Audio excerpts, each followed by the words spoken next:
Después de la caída del Imperio Romano, toda Europa, devastada por las invasiones bárbaras, estaba despoblada y empobrecida. Las ciudades, en su mayoría, habían desaparecido o estaban reducidas a poblados, mientras que la mayor parte de la población vivía en los campos. El bosque, los pantanos y las zonas no cultivadas habían tomado una ventaja en casi todo el territorio. Las florestas, enormes e impenetrables extensiones de árboles, recubrían los montes y las colinas, además de las llanuras, y numerosos eran los animales feroces que poblaban amplias zonas salvajes. Solo allá donde las selvas presentaban zonas menos intrincadas, los aristócratas se exhibían en la cacería, pero siempre sin adentrarse mucho. En las florestas se encontraban refugio los marginados, los siervos fugados de los patrones, los aventureros, los bandidos, los asesinos y los ermitaños. Pero la floresta era también un lugar de leyendas y mitos, y sede de la cultura medieval, llena de historias maravillosas.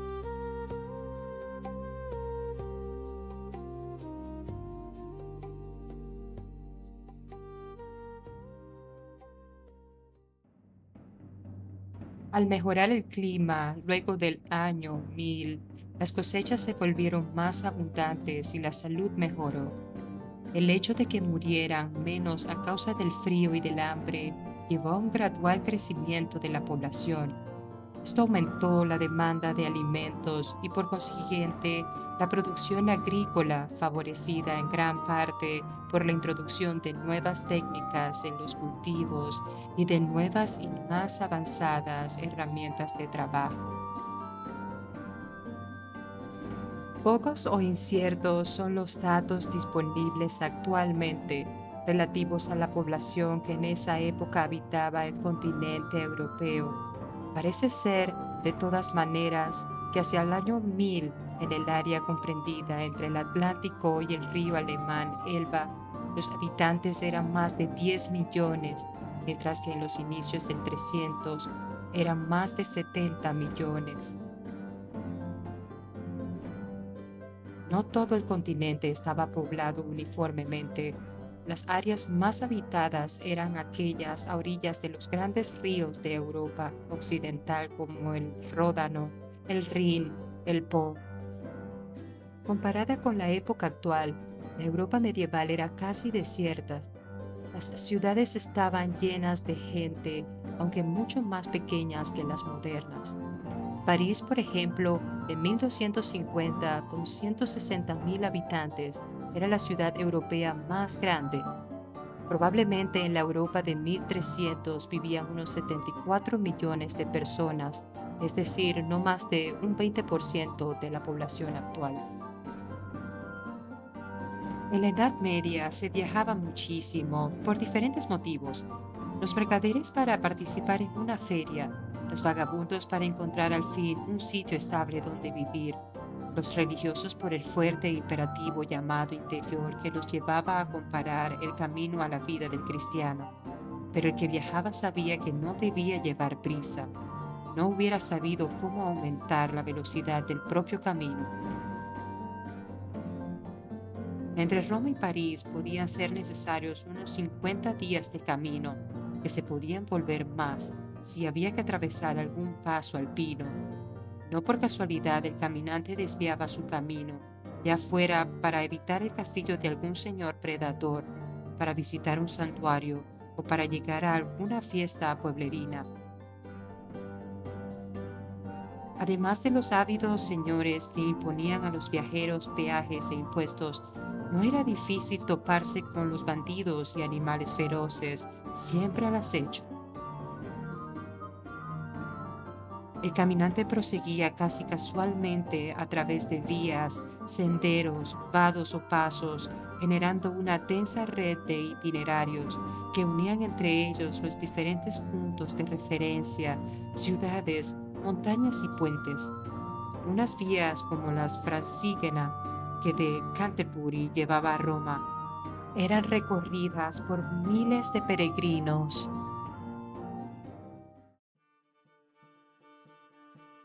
Los peregrinos se reconocían fácilmente por sus vestimentas, las cantimploras para el agua y los símbolos de los lugares de peregrinaje que eran cosidos sobre sus vestiduras. La concha recordaba a Santiago de Compostela, la palma a Jerusalén y la Verónica a Roma. Volviendo a la Edad Media Baja, no podemos olvidarnos de un viajero típico del desarrollo económico de la época, el mercader. Esta era una figura necesaria en una economía en expansión porque permitía el transporte de las mercancías y del dinero que había reiniciado su circulación. La iglesia entonces los protegía, mientras que el poder civil trataba de suministrarles lugares y ocasiones, es decir, ferias, mercados, en donde encontrar a otros mercaderes e intercambiar mercancías. Pero, ¿qué cosas transportaba un mercader? De todo, pero lo esencial estaba representado en productos caros y de bajo volumen, especias, paños de lujo, sedas de Oriente llegada por aquella gran vía intercontinental, la ruta de la seda, que unía el occidente europeo con China.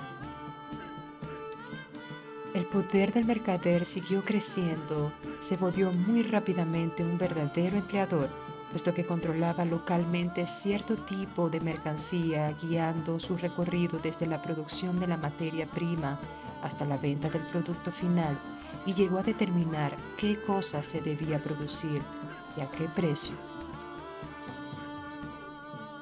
No podemos culminar esta pequeña aventura que hemos tomado por toda la Edad Media sin mencionar los viajes por mar, puesto que fue la vía más rápida y segura para los desplazamientos, o allá donde fuera posible la de los ríos, que vieron navegar barcos y barcazas de todos los tipos.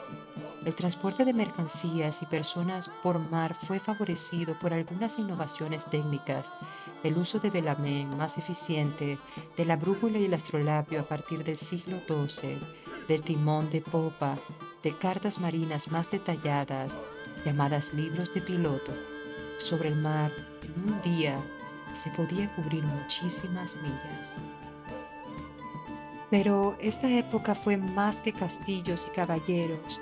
Fue una época de trabajo duro, cambios constantes y una vida muy distinta a la nuestra, pero también más cercana de lo que imaginamos.